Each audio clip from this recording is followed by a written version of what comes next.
what's up YouTube? This is Carlos with Twins Reef, and it's been a week, if not a little bit over of a week, when I give you guys an update on my Red Sea Reefer 300. And on the last video, I had mentioned that my corals were dying, and I found the reason of them dying. And by corals, I was referring to all my SPS and my Goniporas that they weren't opening up. Besides that, all my LPS have always been doing good, to the point that, you know, heads are growing on these hammer corals, and even on my torch coral, as you guys can see. But my SPS weren't doing so well, and my Goniporas weren't opening up. So during Black Friday, all these companies started to have sales on equipment, lights, power heads, and things like that. So I decided to, upgrade on equipment. I got the Ecotech Radions G6. I always wanted to know what all the hype was about. You know, they're good lights, but I think there's other lights that that they could compare themselves with it. So nothing special about them. They're still good lights, so I got them. I got MP40s, same thing. There's hype about these products, and they're just powerhead, guys. I don't know why they're so expensive, but hey, even though aqua elimination products are owned by Ecotech, they could perform the same. You have the Red Sea products and other products, which I don't want to talk about it right now, because I bought all these equipment and I never tested the water in my tank. All I do was just test the salinity every time I did a water change. So I bought all my test kits, my salinity, a brand new salinity tester. I bought calcium test, alkalinity, magnesium, all that. So I decided to try the salinity tester, which I was not even going to try to use it until my next water change. But I was like, why not? Let me just use it real quick. I checked the salinity, and it was like at 29 parts per million, which is like at 1.20 gravity. And for a reef tank, it should be at least 35 parts per million to 1.25. So that was one of the reasons why my corals weren't doing so well. When I had checked my salinity was at 7.5, 7.8. I forgot the number. So I knew it wasn't any of those elements that the corals need. I knew it was the salinity and the temperature probably that wasn't making the corals happy. So after a week that I actually did 2 water changes within a week, or a little bit more of the week, to get my salinity back at 35 parts per million. But unfortunately, some of the corals didn't make it. My SPS either got shocked, or they were just to the point that, hey, they weren't doing so well and they decided to die. So they bleached out completely and died. There's a couple, of SPS that I have that are doing a little bit better, which that one right there, which I don't even know the name of it, but that one's doing good. And then to my surprise, that SPS right there, I bought it from local reefer. When I got it, it was like a brownish color. And once I adjusted the salinity and the temperature a little bit, because I did bring the temperature up by like 2 degrees, because my heater's in the sump, and on the display the temperature was like a couple degrees, like 1 or 2 degrees difference. So I brought the degree at 80 at the sump. That way at my display is like at 78. And this SPS started to get color, which I'm really happy. And then the other SPS right there is doing good. Unfortunately, this one was my favorite. That one died. The digitata wasn't doing so well, and I don't know if the camera would be able to pick it up, but you could actually see some polyps now on it. Same thing with the one right there. Then my Goniporas started to open up. As you guys can see, this one's extended all the way. This one in the morning, it's extended, it's out. This one right here, too, these are like pinkish reddish colors. The camera, I don't know if we'll be able to pick it up, because I'm not using no filter. And even this one, which I bought as a rainbow Gonipora, opened up. So it's almost time for the tank to the lights to shut off. So the corals are already adjusted to that, so they're closing up. But yeah, my Garniporas are opening up. They're doing good. Avipora as well. This yellow green highlighted Garnipora opening up too. GSP is doing good. Everything's doing good. All my LPS hammers, they're doing good to the point that this gold branching hammer, like I know my camera isn't picking up, but this one's like gold. It has like 6 heads already. So there's like a micro hammer. I don't know if that's the correct way to say it. So basically, you know, the heads are smaller than one compared to like this one, but you know, it has like 6 heads, so that's nice. The other ones I noticed on all my LPS, my hammers, they are all multiplying, so I'm gonna leave them as is. Frog spawn is doing good as well. My jawbreaker has like 2 babies underneath it. These big old red discosoma mushrooms are doing good. My Aiken's doing good too.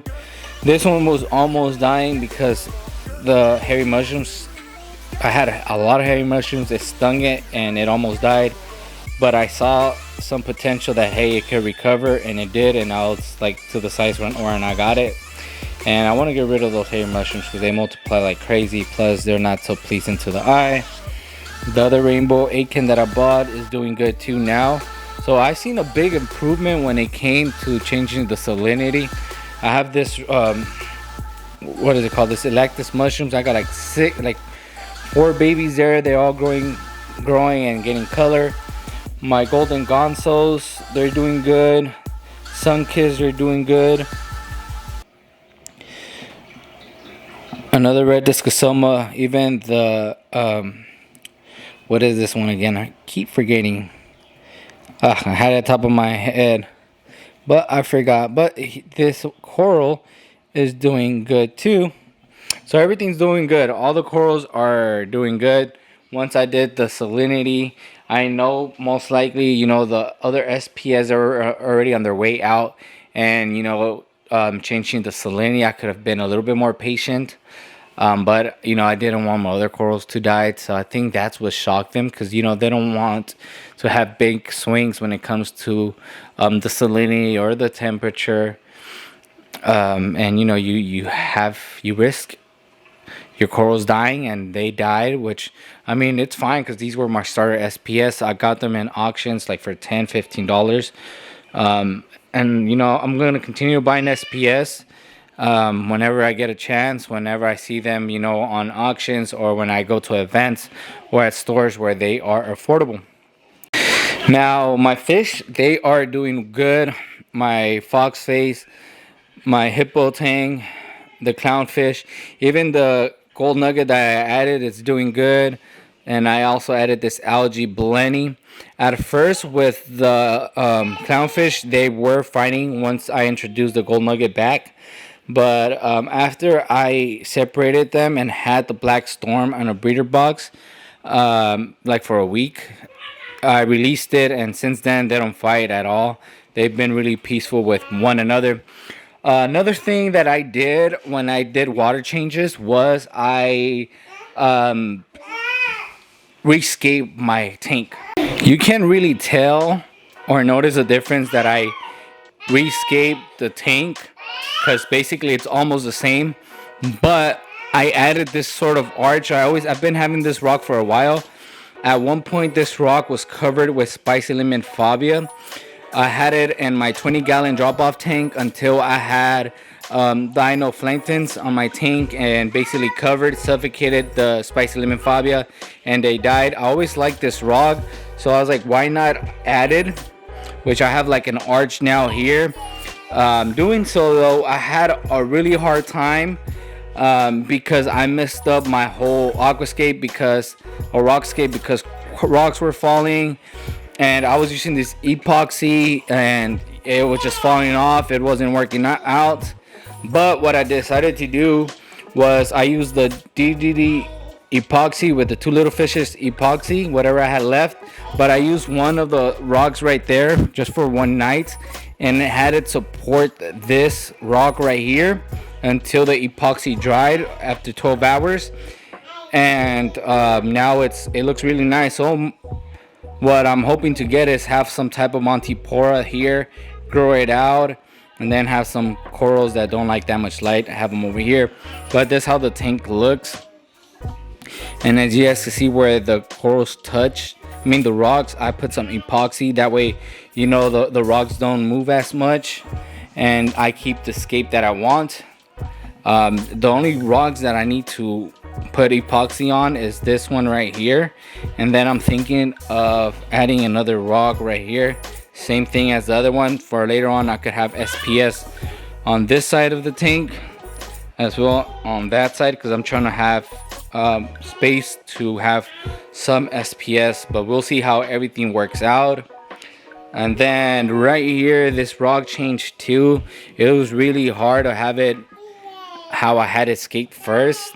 So I recommend, if you guys are ever setting up a tank for the first time or upgrading a tank, make sure you cement your rocks either with glue, epoxy, or whatever other product you do, because once you have a nice scape and you want to move things around and it's not glued, it's not going to be the same afterwards. So I learned my lesson. If I ever upgrade to a larger tank, that is something I'm going to do. Just gluing, or you know, having the rocks glued together, that way the scape stays the way it does. So there's gonna be a coral farmers market next month, January. I'm thinking of attending it, so I'm not gonna be adding corals just yet, probably until that show, to see what type of corals they have, because I would just want to add corals that I want here, and the corals that I don't want, I'm going to rehome them, like the hairy mushrooms, some of these red discosomas. And yeah, I'm keeping all my other corals here. Fish are doing good. Every here and there when I can, I am buying a cleanup crew. Sorry about that, I had to pick up my daughter. But yeah, so yeah, I just want to give you guys a quick update on the tank. You know, this is how the tank's looking after I adjusted the salinity. Unfortunately, the SPS corals didn't make it, some of them, and the ones that did make it, they're doing good. I see progress. They're getting color. My Goniporas are finally opening up, and I'm thankful because the last Coral Farmers Market event that I went to, that's where I bought all my Goniporas from, and it's been a couple months now. So I'm happy that they're finally starting to open up.